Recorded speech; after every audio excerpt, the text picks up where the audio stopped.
Bismillahirrahmanirrahim. Assalamualaikum warahmatullahi wabarakatuh.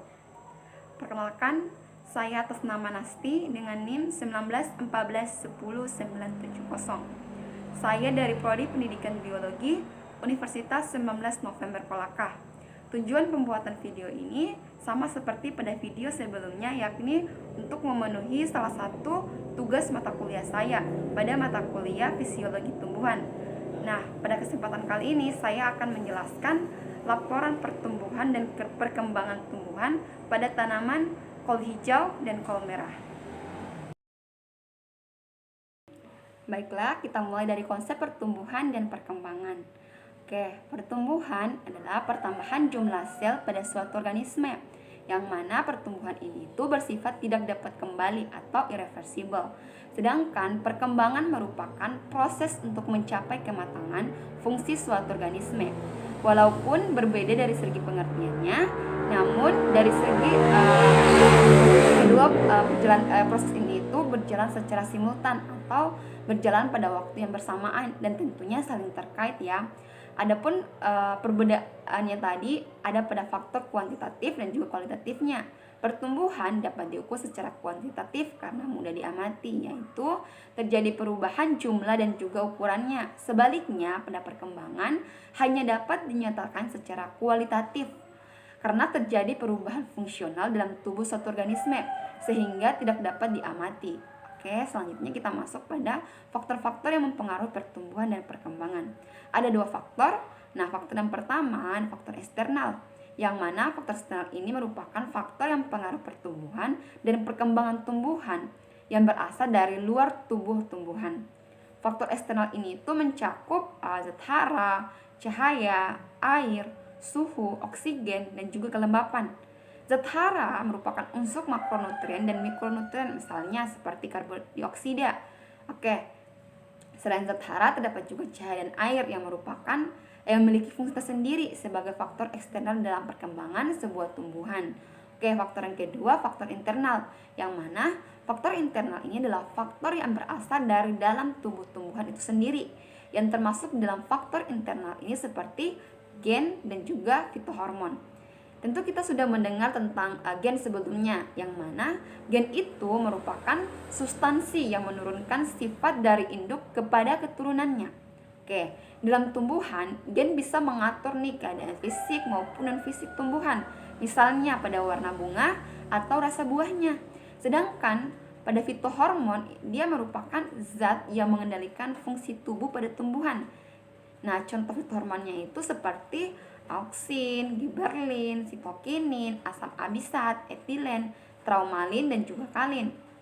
Oke, pada kesempatan kali ini juga kita akan membandingkan pertumbuhan tanaman yang sudah saya tanam sebagai praktikum saya, yakni tanaman kol hijau dan juga kol merah, yang mana kol atau kubis yang bentuknya bulat itu terdiri dari beberapa kelompok kultivar dari Brassica oleracea, yang merupakan tanaman tahunan hijau atau merah yang berdaun, ditanam sebagai tanaman tahunan kepala padat berdaunnya.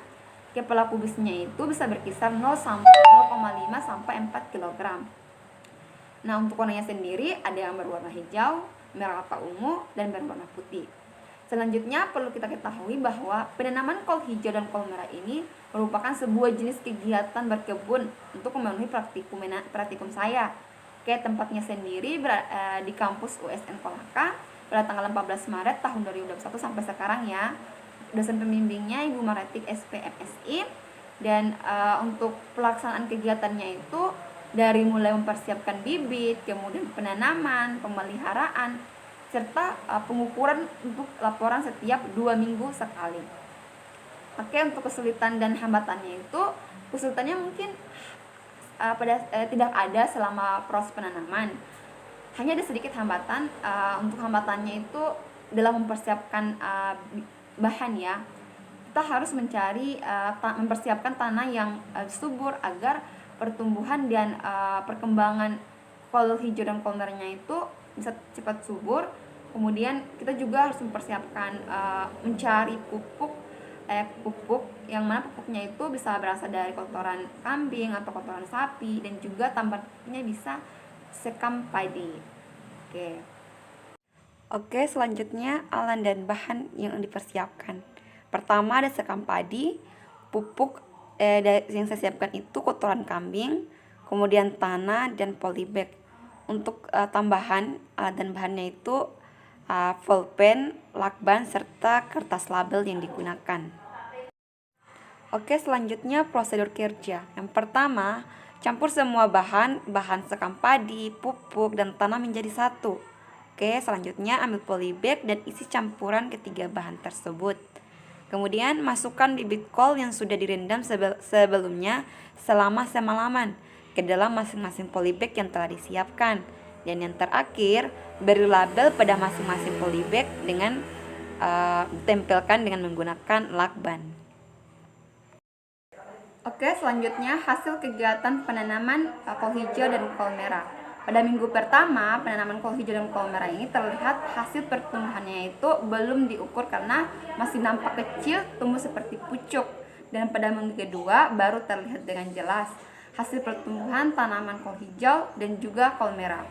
Untuk pengukurannya itu dilakukan 2 minggu sekali ya. Pada kol hijau berdasarkan pengamatan pada pengukurannya itu pertama di minggu kedua tinggi tanaman kol hijau itu berkisar sampai 7 cm. Nah, untuk sedangkan pada kol merah pada minggu kedua itu berkisar sampai 6 cm. Nah, pada pengukuran kedua tentunya pada minggu keempat untuk kol hijaunya itu tingginya itu berkisar sampai 10 cm. Sedangkan pada kol merah pada minggu keempat dengan tingginya itu berkisar 7,5 cm. Kesimpulannya, perbandingan pertumbuhan antara kol hijau dan kol merah itu pertumbuhan dan perkembangan pada kol hijau jauh lebih baik karena berukuran lebih tinggi dan diameter batangnya juga lebih besar dan pastinya lebih cepat subur dibandingkan dengan kol merah. Nah, untuk lebih jelasnya bisa perhatikan pada slide yang akan saya tampilkan. Sekian presentasi video dari saya. Mohon maaf bila ada kesalahan.